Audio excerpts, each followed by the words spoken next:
प्यारे छात्रों, कक्षा 9 में आज हम पढ़ेंगे तत्वों के प्रतीक, सिंबल्स ऑफ एलिमेंट्स। तत्व जो होते हैं वे प्रकृति में पदार्थ का सबसे शुद्धतम रूप होते हैं। यानी कि तत्व जो पदार्थ होता है वो तीन अवस्थाओं में रहता है: ठोस, द्रव, गैस। और तत्व जो होते हैं पदार्थ का सबसे शुद्धतम रूप होता है। और तत्व आपस में मिलकर यौगिक बनाते हैं, यानी दो या दो से अधिक तत्व आपस में मिलकर यौगिक का निर्माण करते हैं। अब तत्वों की पहचान के लिए उन्हें कुछ प्रतीक दिए गए हैं, ठीक है। तो सर्वप्रथम डाल्टन ने तत्वों के प्रतीक प्रदान किए जिनका व्यावहारिक रूप से प्रयोग नहीं किया जा सकता है। आधुनिक तत्वों का वर्गीकरण में तत्वों को कुछ प्रतीक प्रदान किए गए हैं। इनको लिखने के कुछ नियम हैं, ठीक है। तो देखिए, सपोज एक तत्व है,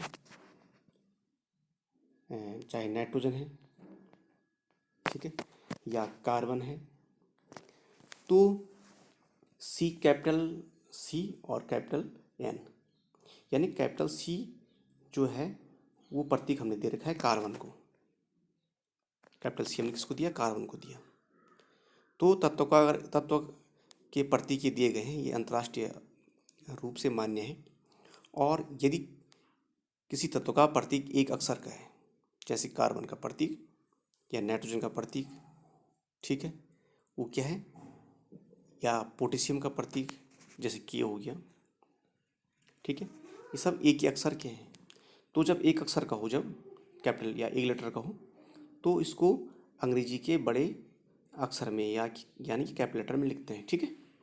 और यदि प्रतीक कैसे हो, अगर दो अक्षर में हो, जैसे यहाँ कैल्शियम है या सोडियम है, तो यहाँ पे कैल्शियम में पहला अक्षर सी कैपिटल है और छोटा अक्षर क्या है, ए क्या है, स्मॉल लेटर में है। उसी प्रकार सोडियम में एन कैपिटल लेटर में है और ए क्या है, स्मॉल लेटर में है। तो अगर किसी तत्व के प्रतीक के दो अक्षर में हो तो उसका पहला अक्षर सदैव अंग्रेजी के बड़े अक्षर में लिखते हैं, यानी कैपिटल लेटर में लिखते हैं, और दूसरा अक्षर क्या लिखते हैं, स्मॉल लेटर में लिखते हैं। तो ये कुछ नियम है तत्वों के प्रतीक को लिखने के, ये कुछ नियम है जो कि अंतर्राष्ट्रीय स्तर पर मान्य है, ठीक है। तो ये तत्वों के प्रतीक इस प्रकार से लिखे जाते हैं, जैसे कि मैंने बताया आपको कि अगर तत्व में का प्रतीक एक लेटर का हो, एक अक्षर का हो, तो उसको सदैव अंग्रेजी के बड़े अक्षर यानी कैपिटल लेटर में लिखते हैं। और अगर तत्वों के प्रतीक दो अक्षर में हो तो पहला अक्षर कैपिटल और दूसरा स्मॉल लेटर में लिखा जाता है। अब देखो, signification of the symbol of an elements.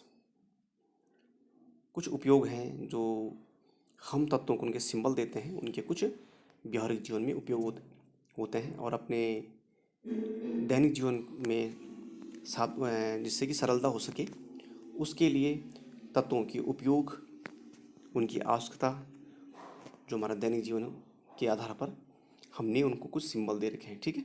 और उस सिंबल के द्वारा, जिसको हम प्रतीक बोलते हैं, उस सिंबल के द्वारा उनको हम पहचानते हैं, उनको पुकारते हैं या उनको हमने नाम दे रखे हैं। तो तत्व का प्रतीक उसके नाम को दर्शाता है। जैसे सी है तो ये सिंबल है कार्बन का, तो ये कार्बन को दर्शाता है, ठीक है। तो प्रतीक जो होता है, एक नाम दे रखा है हमने, एक सिंबल दे रखा है उस तत्व को उसके गुण उपयोग के आधार पर, ठीक है। दूसरा है आपका प्रत्येक प्रतीक जो होता है किसी तत्व के एक अणु को दर्शाता है। जैसे कि यहाँ पे H2 है, हाइड्रोजन का एक अणु, ठीक है। यहाँ पे देखो H2 हाइड्रोजन का एक अणु है और यह दो परमाणु से मिलकर बना होता है। इसमें दो परमाणु हैं, एक H परमाणु और एक H परमाणु, और इस प्रकार से ये बना है क्या, H2 बना है। इसी तरह O2 बना, जैसे O और O, ठीक है, और क्या बन गया फिर डैश करके O2। तो ये भी एक ऑक्सीजन का एक परमाणु है, ठीक है, एक अणु है किसका, ऑक्सीजन का। तो अणु का मतलब होता है कि इसमें ये अणु स्थायी होते हैं और ये स्वतंत्र रूप में रह सकते हैं, ठीक है।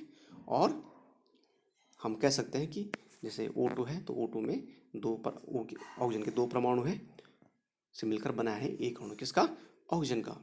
तो ये अणु जो होता है अणु को दर्शाता है प्रतीक। प्रतीक किसी तत्व के एक अणु को भी दर्शाता है। ठीक है, प्रतीक किसी तत्व के निश्चित द्रव्यमान को दर्शाता है। द्रव्यमान का मतलब होता है पदार्थ की मात्रा। उस पदार्थ की मात्रा, किसी विशेष पदार्थ की मात्रा, जैसे चीनी या सोना चांदी जो भी है पदार्थ, या विशेषकर जैसे सोना की बात, सोना हमने कह दिया तो वहाँ पे क्या हो गया, तत्व हो गया। ठीक है, हमने कहा कार्बन डाइऑक्साइड तो यौगिक हो गया। ठीक है, या हमने कहा ग्लूकोज तो ये पदार्थ या यौगिक हो गया। तो यहाँ पे हम कह रहे हैं कि किसी प्रतीक किसी तत्व के निश्चित द्रव्यमान को दर्शाता है, यानी मास जिसको हम बोलते हैं, यानी पदार्थ की मात्रा, amount of the mass of A substances. ठीक है, तो द्रव्यमान उसको बोलते हैं, मास को बोलते हैं, पदार्थ की मात्रा को बोलते हैं। तो उसको कौन दर्शाता है, किसी तत्व का प्रतीक दर्शाता है उसको कि इस तत्व, इस पदार्थ की मात्रा कितनी है। प्रतीक किसी तत्व के परमाणु की मूल को दर्शाता है। परमाणु और मूल, मूल क्या होता है, बहुत छोटा कण होता है किसका, परमाणु का मूल। और तो मूल संकल्पना आपको समझाई जाएगी, तो इसको हम बाद में विस्तार से इसकी चर्चा करेंगे। आगे देखिए,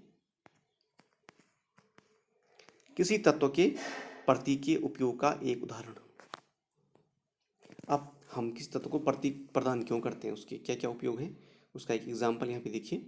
प्रतीक जैसे कार्बन के तत्व को दर्शाता है, जिसमें समझा था आपको कि प्रतीक इसलिए हमने सिंबल इसलिए दिया कि क्या करता है, कार्बन जो प्रकृति में जो कार्बन है एक पदार्थ, एक तत्व है, उसकी उपयोगिता, हमारे दैनिक जीवन में उसका उपयोग, ठीक है, उसकी उपलब्धता, उसके गुण के आधार पर हमने उसको एक सिंबल दे रखा है कार्बन। तो कार्बन जो जो प्रतीक, जो सिंबल सी है, कैपिटल सी, वो कार्बन तत्व को दर्शाता है।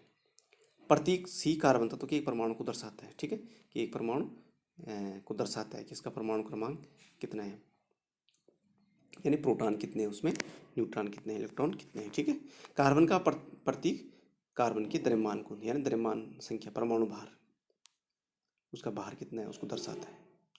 कार्बन का प्रतीक कार्बन के परमाणु के एक मोल को दर्शाता है। परमाणु का जो मोल होता है उसको भी दर्शाता है। कौन, जो ये प्रतीक होता है।